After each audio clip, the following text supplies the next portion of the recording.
Quiet on set. Jesus Christ. Right, okay. If that happened, we needed that with cameras.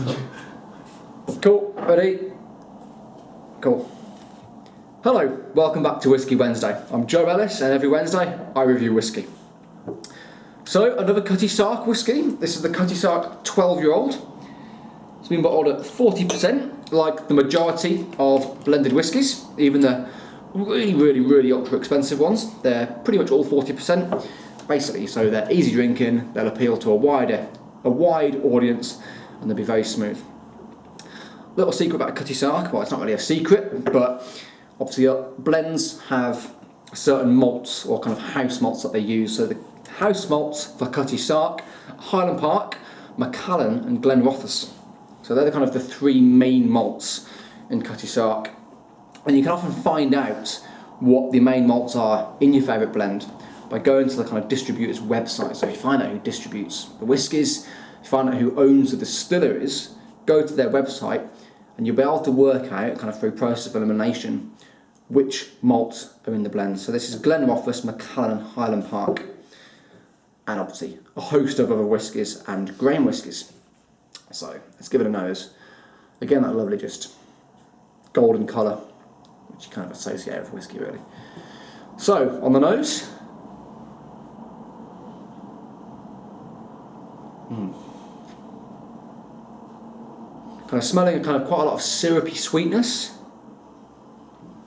There's clearly a lot more sherry cask influence from this 12-year-old. And the age statement on a whisky, it always refers to the youngest whisky in the blend. Oh, and by the way, obviously, I don't know if you've noticed the sample bottles I'm reviewing from. In 2012, I was involved in one of those tweet tastings from the whiskywire.com, and I've just had these samples ever since. So I've been waiting to review them. It's now 2014, so I thought it's about time I review some whisky. So yeah, tweet tastings are a really good way to get involved in tasting some whisky. The whiskywire.com, highly recommend checking it out. Anyway, sorry, back to the nose. Kind of gone off on a tangent. So kind of you get a much more sherry cask influence, kind of hints of fig. Again, that kind of trademark Cutty Sark vanilla. And that is a trademark of the Cutty Sark whiskies, that's that vanilla. In my last review of the Storm, I call it the vanilla latte of the whisky world. But this is a much sweeter vanilla. There's almost kind of a hint of sticky toffee pudding, and quite chocolatey as well. It's definitely it's a sweeter style. Okay, and on the palate,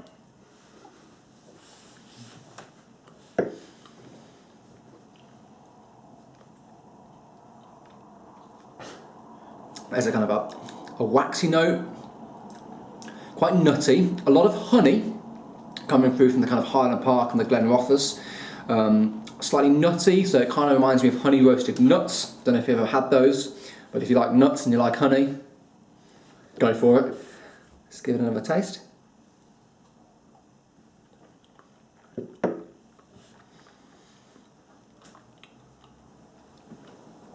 More flavours now. I'm getting tropical fruit, so maybe kind of papaya. Slight bit of kind of fresh mango, that kind of sweeter, syrupy mango. Maybe a bit of tinned peaches and a little bit of citrus. Let's give it a final taste for the finish and the conclusion.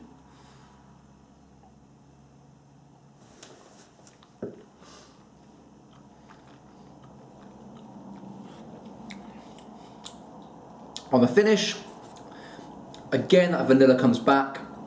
So I'm getting sweet oak, and then at the fade, I'm getting a slight briny note. So there is a kind of slight saltiness which sets it off quite nicely. It's a good little whisky, very drinkable. I certainly wouldn't be disappointed if anyone got me a bottle.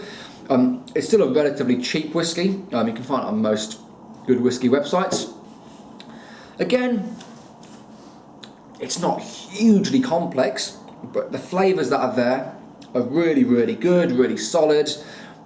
So 7 out of 10 for the Cutty Sark 12. Again, I said last week that a 7 out of 10 mark for me is a really good whiskey. It's really drinkable, there's no bad flavours, it's just not hugely complex and hugely interesting, but the flavours are really, really good. So 7 out of 10 for the Cutty Sark 12. Thanks for watching, and I will see you next week, guys, for one more Cutty Sark whiskey. Cheers.